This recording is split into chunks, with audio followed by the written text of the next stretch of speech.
Selamat malam Bapak Ibu yang terkasih, apa kabarnya hari ini? Ya, kita berharap kita semua dalam kondisi baik.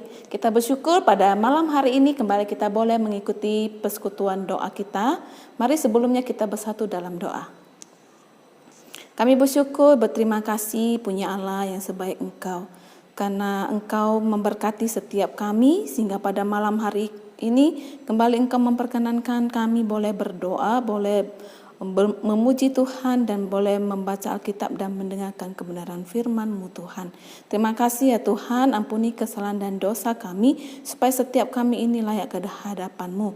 Berkati setiap jemaat-Mu yang di rumah mempunyai hati boleh mengikuti persekutuan doa pada malam hari ini. Terima kasih Tuhan Yesus, dalam nama-Mu kami berdoa. Amin.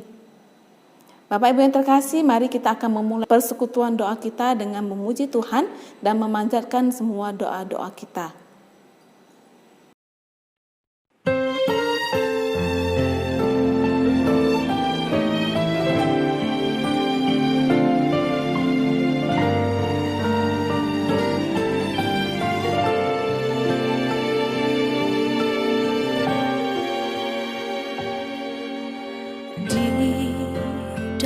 Segala hal janjinya tak berubah,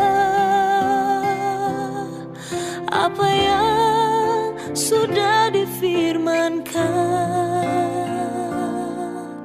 terjadi saat kita percaya. Meskipun seribu tangan manusia menarikmu jatuh, namun Tuhan yang bela, tangannya sanggup membuatmu naik ke gunung. Percayalah, Tuhan yang bela.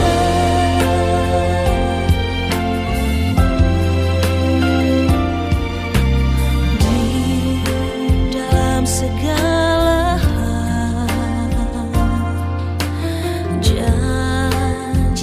tak berubah,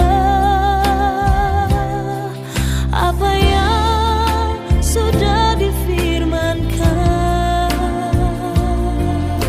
terjadi saat kita percaya. Meskipun seribu tangan manusia menarikmu jatuh, namun Tuhan yang bela, tangan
Ku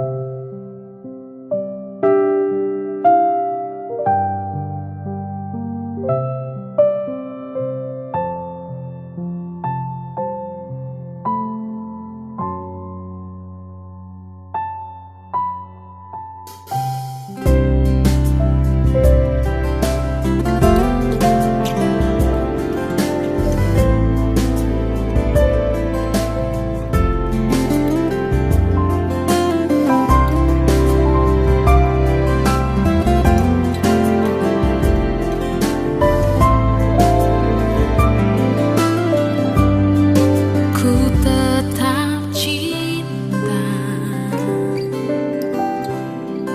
ku tetap cinta, walau badai datang menerpa. Ku tetap cinta, ku tetap setia, ku tetap setia, walau topan datang menerpa.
Shalom jemaat yang dikasihi oleh Tuhan Yesus Kristus. Kita bersyukur malam hari ini kita boleh bersama-sama berada dalam persekutuan doa.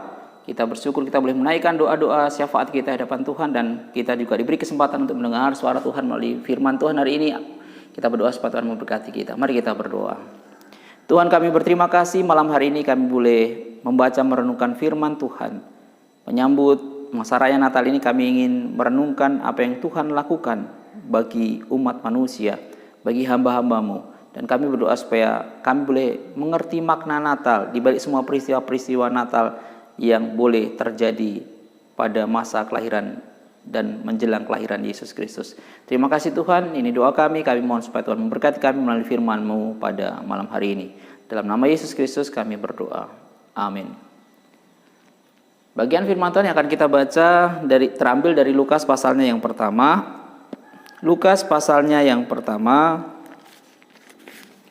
ayatnya yang ke-26 sampai ayatnya yang ke-38.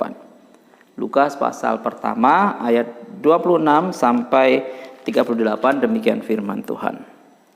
Dalam bulan yang ke-6 Allah menyuruh malaikat Gabriel pergi ke sebuah kota di Galilea bernama Nazaret, kepada seorang perawan yang bertunangan dengan seorang bernama Yusuf dari keluarga Daud. Nama perawan itu Maria.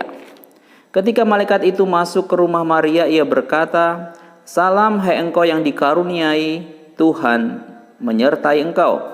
Maria terkejut dan mendengar perkataan itu, lalu bertanya di dalam hatinya apa arti salam itu. Kata malaikat itu kepadanya, "Jangan takut hai Maria, sebab engkau beroleh kasih karunia di hadapan Allah. Sesungguhnya engkau akan mengandung dan akan melahirkan seorang anak laki-laki, dan hendaklah engkau menamai dia Yesus. Ia akan menjadi besar dan akan disebut anak Allah yang Maha Tinggi, dan Tuhan akan mengaruniakan kepadanya tahta Daud bapa leluhurnya. Dan ia akan menjadi raja atas kaum keturunan Yakub sampai selama-lamanya, dan kerajaannya tidak akan berkesudahan." Kata Maria kepada malaikat itu, "Bagaimana hal itu mungkin terjadi? Kan aku belum bersuami." Jawab malaikat itu kepadanya, "Roh Kudus akan turun atasmu, dan kuasa Allah yang Maha Tinggi akan menaungi engkau. Sebab itu anak yang akan kau lahirkan itu akan disebut kudus, anak Allah. Dan sesungguhnya Elisabet sanakmu itu, ia pun sedang mengandung seorang anak laki-laki pada hari tuanya, dan inilah bulan yang ke-6 bagi dia yang disebut mandul itu. Sebab bagi Allah tidak ada yang mustahil." Kata Maria, "Sesungguhnya aku ini adalah hamba Tuhan, jadilah padaku menurut perkataanmu itu." Lalu malaikat itu meninggalkan dia. Bapak Ibu saudara-saudara yang dikasihi oleh Tuhan Yesus Kristus, apakah yang biasa dilakukan oleh seseorang yang sedang menghadapi pergumulan-pergumulan, masalah-masalah hidup yang sangat berat atau hal-hal yang di luar kemampuannya? Ketika dia sedang menghadapi persoalan-persoalan, maka kemudian beberapa kemungkinan terjadi. Pertama, mungkin dia akan menjadi panik karena masalah yang menimpanya. Dia tertekan, bahkan kemudian dia bisa menjadi stres karena pergumulan persoalan yang sedang menimpanya itu. Atau mungkin reaksi yang lain, dia akan berusaha mencari jalan keluar. Dia akan mencari solusi atas pergumulan-pergumulan. Dia berusaha dengan kekuatannya sendiri untuk menyelesaikan masalah itu. Dia berpikir mungkin dia akan bisa menyelesaikan permasalahan itu, bahkan mungkin juga dengan meminta pertolongan orang lain. Bisa jadi mungkin justru dia menyerah terhadap masalah itu, dan dia mengalami kesulitan yang semakin berat dia menyerah. Tapi melalui bagian firman Tuhan ini kita mau belajar bagaimana seorang yang menghadapi sesuatu yang mengejutkan, sesuatu yang mungkin susah untuk diterima, sangat sulit diterima berdasarkan kondisinya pada waktu itu. Dan kita akan belajar dari seorang yang bernama Maria. Menjelang perayaan Natal ini kita mau merenungkan kisah di balik peristiwa Natal itu, kisah di balik kelahiran Yesus Kristus sebelum Yesus Kristus dilahirkan. Kita belajar dari Maria bagaimana dia mengatasi situasi yang cukup sulit yang dia hadapi, bahkan mungkin bisa dikatakan sangat sulit dia hadapi. Kenapa dikatakan situasi itu sangat sulit? Maria adalah seorang yang sangat sederhana, perempuan sederhana, dan kemudian dikisahkan dalam bagian firman Tuhan ini dia memiliki seorang tunangan yang bernama Yusuf dari keluarga Daud, dari keturunan Daud. Berita yang disampaikan oleh malaikat Gabriel pada waktu itu membuatnya sangat terkejut, dan Alkitab memberikan catatan di sini bahwa di ayat 29 Maria terkejut mendengar perkataan itu. Sebuah berita yang sangat mengejutkan dia. Kenapa? Berita yang disampaikan bahwa dia akan mengandung itu nanti membuat dia bergumul, membuat dia menghadapi kesulitan-kesulitan.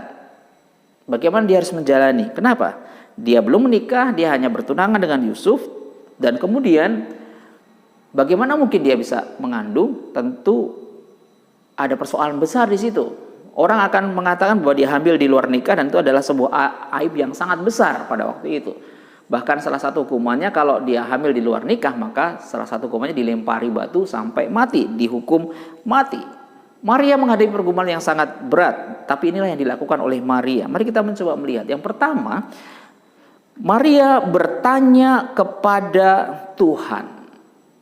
Maria tidak berdiam diri, tetapi dia bertanya kepada Tuhan. Maria tidak hanya sekedar memikirkan hal-hal yang membuatnya terkejut, berita yang membuatnya terkejut, malaikat yang datang itu pun sudah membuat terkejut, karena sangat jarang atau sudah lama malaikat tidak menampakkan diri berbicara kepada manusia, dan pada waktu itu sekarang malaikat berbicara kepada Maria, dan itu membuat sangat terkejut.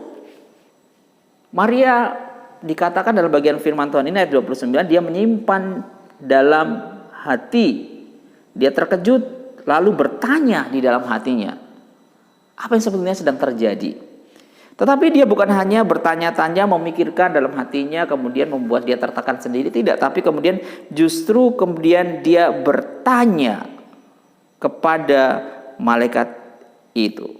Ayat 29 memberikan sebuah catatan, dia tidak hanya dia bertanya-tanya, tapi kemudian dia selanjutnya dalam ayat yang ke-34 dia bertanya kepada malaikat itu. Kata Maria kepada malaikat itu, bagaimana hal itu mungkin terjadi karena aku belum bersuami? Dia jujur mengungkapkan isi hatinya di hadapan malaikat itu, dan dia bertanya apa yang sebetulnya Tuhan mau, apa yang sebetulnya mau dilakukan Tuhan terhadap dirinya. Dia bertanya kepada Tuhan, dan dia ibaratnya meminta jalan keluar, meminta solusi terhadap berita yang begitu mengejutkan dia. Bagaimana mungkin itu terjadi? Bapak Ibu saudara dikasihi oleh Tuhan Yesus Kristus, ketika menghadapi pergumulan, ketika menghadapi persoalan, ketika menghadapi kesulitan, seberapakah di antara kita yang mau bertanya, berdiam di depan Tuhan, bukan hanya memikirkan beratnya masalah, bukan hanya memikirkan jalan keluar, solusi yang mungkin bisa kita raih, tapi seberapa banyak di antara kita yang mau bertanya kepada Tuhan, apa sesungguhnya yang Tuhan mau, apa yang sesungguhnya Tuhan izinkan terjadi dalam kehidupan saya ini. Maria bertanya. Baiklah kita juga melakukan apa yang seperti dilakukan oleh Maria. Dia bukan hanya menyimpan dalam hati, memikirkan dalam pikiran kita, dalam benak kita, tapi kemudian mengungkapkan itu di hadapan Tuhan. Yang kedua yang dilakukan Maria adalah dia merendahkan diri di hadapan Tuhan. Ayatnya yang ke-38 bagian A. Dia berkata, sesungguhnya aku ini adalah hamba Tuhan. Dia sadar betul posisinya. Dia hanyalah seorang hamba. Dia tidak memiliki kekuatan apa-apa. Dia hanyalah seorang yang seharusnya taat, mematuhi perintah tuannya. Dia lemah, dia tidak berdaya. Dan dia berkata, aku ini adalah hambamu. Sebuah kerendahan hati yang ditunjukkan oleh Maria, karena dia tahu bahwa apa yang disampaikan itu begitu mustahil, sehingga tadi dia bertanya bagaimana mungkin itu terjadi. Tapi dia sadar betul ada yang jauh lebih tinggi, ada pribadi yang jauh lebih berkuasa dari dia. Maka dia berkata, aku ini hambamu. Dia tahu persis bahwa Tuhan itu Allah yang berkuasa. Tuhan itu tahu bagaimana caranya melaksanakan apa yang direncanakan, yang dirancangkannya, termasuk apa yang dirancangkan terhadap Maria. Maka dia berkata, aku ini hambamu. Bapak Ibu Saudara dikasih oleh Tuhan Yesus Kristus, ketika kita merendahkan diri, maka sesungguhnya kita sedang berkata, Tuhan itu punya banyak cara untuk menolong kita. Tuhan itu kreatif, Tuhan itu punya banyak jalan keluar untuk setiap pergumulan-pergumulan, kesulitan yang kita hadapi. Maria mengajar kita, memberikan teladan kepada kita untuk merendahkan diri dan berkata, Tuhan, aku tidak berdaya, aku tidak punya kemampuan apa-apa, tapi Engkau Allah yang berkuasa dan sanggup melakukan sesuatu untukku. Dia merendahkan diri di hadapan Tuhan. Dan yang ketiga, Bapak Ibu Saudara yang dikasihi oleh Tuhan Yesus Kristus, Maria berserah di hadapan Tuhan. Kalau tadi di awal saya katakan ada orang yang menyerah, ada orang yang tertekan, kemudian semakin tertekan menghadapi kesulitan, dan kemudian dia menyerah terhadap keadaan, dan dia semakin merasakan beban itu semakin berat, dan betul-betul dia tidak bisa berpengharapan lagi, dia menyerah. Tetapi Maria dalam bagian firman Tuhan ini, ayat 38 bagian B, jadilah padaku menurut perkataanmu. Dia berpikir, dia menyimpan dalam hati, dia bertanya-tanya, tetapi kemudian dia menyerahkan sepenuhnya kepada Tuhan. Jadilah padaku menurut perkataanmu. Pasrah kepada keadaan itu sesuatu yang negatif, karena dia menyerah, dia putus asa. Tetapi Maria memasrahkan, menyerahkan, mempercayakan sepenuhnya kepada Tuhan. Karena dia tahu persis Tuhan itu bisa dipercayai. Maka dia berkata, jadilah padaku menurut perkataanku. Jalan Tuhan, rancangan Tuhan, perkataan Tuhan senantiasa benar. Dia tahu persis apa yang terbaik dalam kehidupan kita, tahu persis apa yang sedang dia lakukan dalam kehidupan kita. Yang Tuhan inginkan dari kita adalah seperti sikap Maria, menyerahkan diri sepenuhnya kepada Tuhan, memasrahkan diri sepenuhnya kepada Tuhan. Maka Tuhan akan bertindak dengan caranya. Tuhan akan menolong kita dengan caranya yang mungkin tidak terfikirkan oleh kita. Tuhan akan memberikan jalan keluar. Tuhan akan melepaskan kita dari berbagai kesulitan menurut cara Tuhan. Jadilah padaku menurut perkataanmu. Mari kita berkata juga kepada Tuhan, jadilah padaku menurut perkataanmu. Jadilah padaku menurut apa yang Engkau rancangkan dalam kehidupanku. Bapak Ibu Saudara yang dikasihi oleh Tuhan Yesus Kristus, kiranya firman Tuhan malam hari ini menolong kita. Menyambut Natal ini, kita tetap masih diperhadapkan dengan berbagai macam pergumulan dalam kehidupan kita. Kita belajar untuk bertanya kepada Tuhan, sesungguhnya apa maksud Tuhan di balik semua hal yang Tuhan izinkan terjadi dalam kehidupan kita. Kita belajar untuk sungguh-sungguh merendahkan diri. Kita tidak berdaya, kita tidak mampu.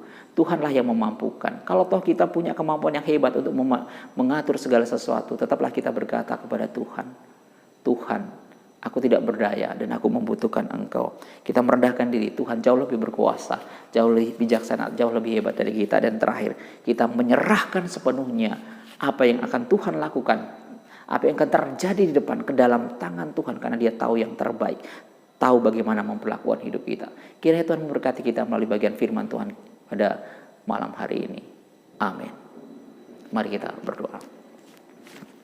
Tuhan, kami berterima kasih malam hari ini kami boleh belajar dari teladan Maria ketika diperhadapkan pada situasi yang sulit, dalam pergumulan yang mungkin sangat susah untuk dia hadapi, dalam pemikirannya sangat tidak masuk akal, tetapi dia belajar untuk bertanya kepada Tuhan. Dia belajar untuk merendahkan diri di hadapan Tuhan dan menyerahkan sepenuhnya semua pergumulan itu di hadapan Tuhan. Tolong kami terus bertanya kepada Tuhan. Apa maksud Tuhan di balik semua peristiwa yang Tuhan izinkan terjadi dalam kehidupan kami. Dan kami merendahkan diri di depan Tuhan. Kami tidak berdaya dan kami sungguh membutuhkan Tuhan. Yang patut kami lakukan hanya menyerahkan diri sepenuhnya kepada Tuhan. Karena Tuhan tahu yang terbaik dalam kehidupan kami. Dan Tuhan tahu benar apa yang sedang dilakukannya bagi kami. Terima kasih Tuhan, ini doa kami. Terpujilah Engkau Tuhan, di dalam nama Tuhan kami Yesus Kristus kami berdoa. Amin. Mengakhiri persekutuan doa malam hari ini, mari kita bersama-sama mengucapkan doa Bapa kami dan menerima berkat Tuhan. Kita berdoa. Bapa kami yang di surga, dikuduskanlah namamu, datanglah kerajaanmu, jadilah kehendak-mu di bumi seperti di surga. Berikanlah kami pada hari ini makanan kami yang secukupnya, dan ampunilah kami akan kesalahan kami, seperti kami juga mengampuni orang yang bersalah kepada kami. Dan janganlah membawa kami ke dalam pencobaan, tetapi lepaskanlah kami daripada yang jahat. Karena Engkau-lah yang punya kerajaan dan kuasa dan kemuliaan sampai selama-lamanya. Amin. Arahkan hatimu kepada Tuhan dan terimalah berkat-Nya. Tuhan memberkati engkau dan melindungi engkau. Tuhan menyinari engkau dengan wajah-Nya dan memberi engkau kasih karunia. Tuhan menghadapkan wajah-Nya kepadamu dan memberi engkau damai sejahtera hari ini sampai selama-lamanya. Amin.